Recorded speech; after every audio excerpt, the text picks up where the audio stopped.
నారా లోకేష్ యువగలం పాదయాత్ర మొదలుపెట్టి నేటికి 3 సంవత్సరాలు పూర్తి చేసుకున్న సందర్భంగా గుంటూరు మిర్చి యార్డు చైర్మన్ కుర్ర అప్పారావు ఆధ్వర్యంలో గుంటూరులోని తన నివాసంలో కేక్ కట్ చేసి మంత్రి నారా లోకేష్ కి అభినందనలు తెలిపారు. ఈ సందర్భంగా చైర్మన్ మాట్లాడుతూ రాష్ట్రంలోని 97 నియోజకవర్గాలలో 3132 కిలోమీటర్లు 226 రోజుల పాటు యువగలం పాదయాత్ర చేసిన యువ నాయకుడు నారా లోకేష్ అని తెలిపారు.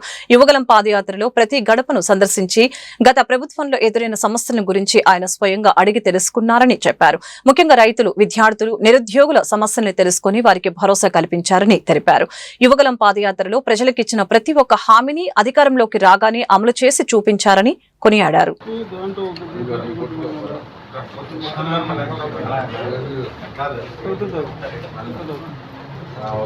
తొలి అడిగే ఈ యువగళం అదే నవగళం అదే ప్రజాగళమై 164 సీట్లు ఈ కూటమి ప్రభుత్వం సాధించడానికి దోహదపడి తొలి అడిగేసిన రోజే ఈ యువగళం ప్రారంభించిన రోజు.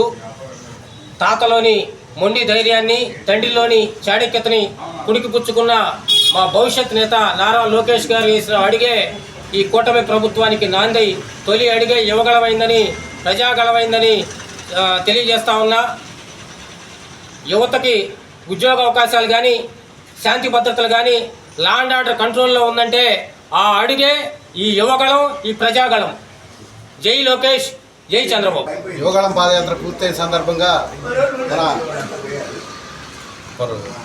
మన యార్డు చైర్మన్ గారు, మిర్చి యార్డు చైర్మన్ గారు కుర్ర అప్పారావు గారి ఇంట్లో కేక్ కటింగ్ ఏర్పాటు చేసినందుకు ముందుగా వారికి ధన్యవాదాలు తెలుస్తున్నాను.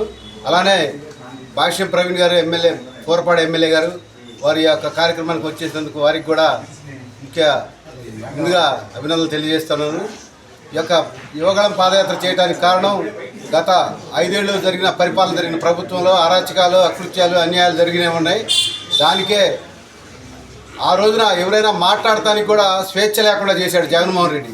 అందుకోసం యువగళం పాదయాత్ర మొదలుపెట్టి నేనున్నాను అని భరోసా ప్రజలకు ఇస్తూ ప్రతి పల్లెటూరు తిరుగుతూ ప్రతి ఒక్కరికి ధైర్యం చెప్పుకుంటూ ఎన్ని ఒడిదుడుకులు, అడ్డంకులు ఎదురైనా కానీ అన్నింటినీ అధిగమించి పాదయాత్రని 226 రోజులు పూర్తి చేసుకొని దిగ్విజయంగా ప్రజల్లో వాళ్ళ యొక్క మనోభావాలు, వాళ్ళకి ఏం కావాలి అనేది తెలుసుకుంటూ ప్రతి ఒక్కరిని కలిసి